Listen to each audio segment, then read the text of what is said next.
So, I just got done watching Kamen Rider Saber Episode 3, A Father and a Swordsman. And although we got some brand new reveals, there's a lot to be left to discover in this series as it goes on, because it opened the doors for more questions rather than answers. So, overall, I think this episode was pretty good. I'd give it a solid 8 out of 10 because it did follow the usual Kamen Rider formula where brand new rider shows up, brand new form shows up, but then you've got the cliffhanger at the end of the episode. So it's the usual formula you get in the episode, but I did enjoy it, and I'm excited to see where this story is going, because like I said, there's still a lot of mystery left in this series, and they're still setting up the world of Kamen Rider Saber, and I'm excited to see where this world is going to go and how it gets set up for future episodes. So with that said, let's talk about episode 3 of Kamen Rider Saber, A Father and a... So the episode opens up where we last left off, where the mystery person reveals himself to be Kento Fukamiya, Touma's childhood friend, and together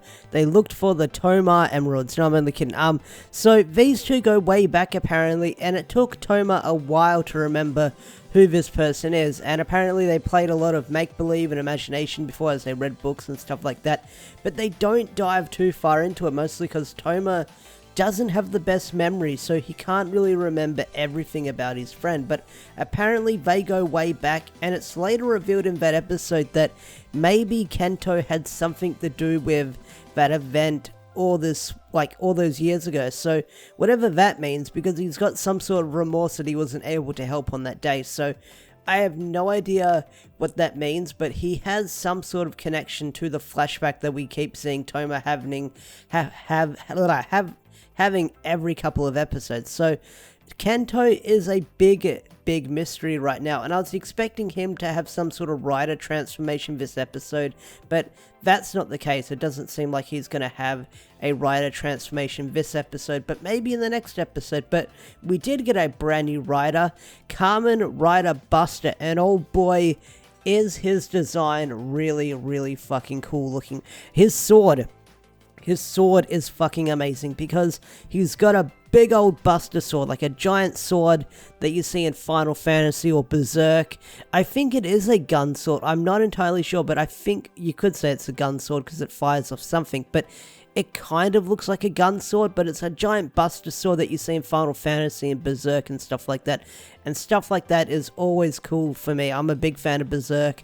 I like Cloud and Final Fantasy. I need to go back and play 8 eventually. I need to play 8 for the first time, but I'm getting too sidetracked. Kamen Rider Buster, he's the main focus in this episode, because you're introduced to him, he defeats the enemy. You're introduced to his son called Sora, and this is where Blade kind of points out the obvious in the episode, saying, hey, your son's always around when you do missions, aren't you worried he's going to get kidnapped or get in the way or something like that? And what happens in the episode? Buster, I nearly said Blades, Buster's son is kidnapped by the enemy. That's the big plot twist, or the main focus of the enemy. And then the episode kind of jumps into the main storyline where you have Blade and Saber. They go fight the monster of the week, who's this weird lizard. I don't know what he is. They say he's a lizard. He's not a lizard, but you get to see some brand new forms which look really cool. And one of them is Saber Dragon Peter, which is kind of a cool form. I mean, he's got a hook for a hand, and it's mostly used for comedic purposes in this fight, which I did enjoy, but overall the brand new form does look really cool. It's just basically a hand on one side while he holds his sword, so I really do like the dual wielding aspect that Saber is bringing into the riders in this show. I'm wondering how creative they're going to get with it, but I guess we'll find out in a couple of episodes.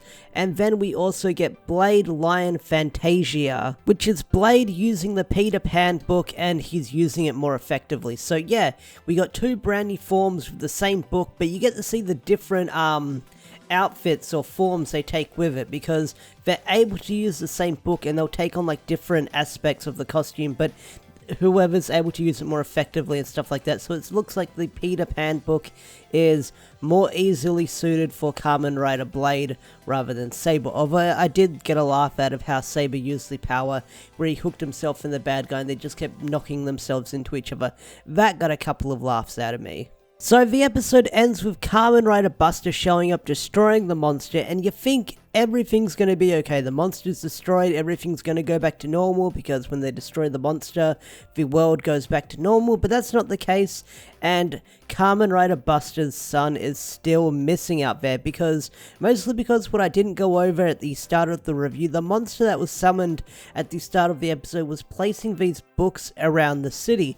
So whatever these books are around the city that is sucking up people and stuff like that, that's probably going to definitely have some sort of plot device in the next episode moving forward. So we'll see what happens next time, because this seems like a two-parter of an episode, or maybe even a three-parter of the cliffhanger we got last week. I'd probably call this episode a two-parter. But yeah, the arc with Kamen Rider Buster is not over yet, and I'm excited to see what happens next, because I think next week, I didn't watch the episode preview, but I get the feeling that next week, Kamen Rider Espada is going to show up, probably. I don't know, but someone's going to tell me in the comment section down below. But either way, this was a fun episode. I had a lot of fun watching it, and I'm excited to see the world building of Kamen Rider Saber for the upcoming weeks. Like, I'm not getting bored of the series. I definitely want to keep reviewing it and stuff like that. So yeah, Kamen Rider Saber, still a lot of fun, and I'm excited to keep watching it. So, what did you guys think of this episode? Tell me in the comment section down below. I'd love to hear your thoughts, love to hear your opinions. Anyway guys, like, comment, subscribe, all that good stuff, and I'll see you guys in the next video. Peace out, take care, all that good stuff. Bye!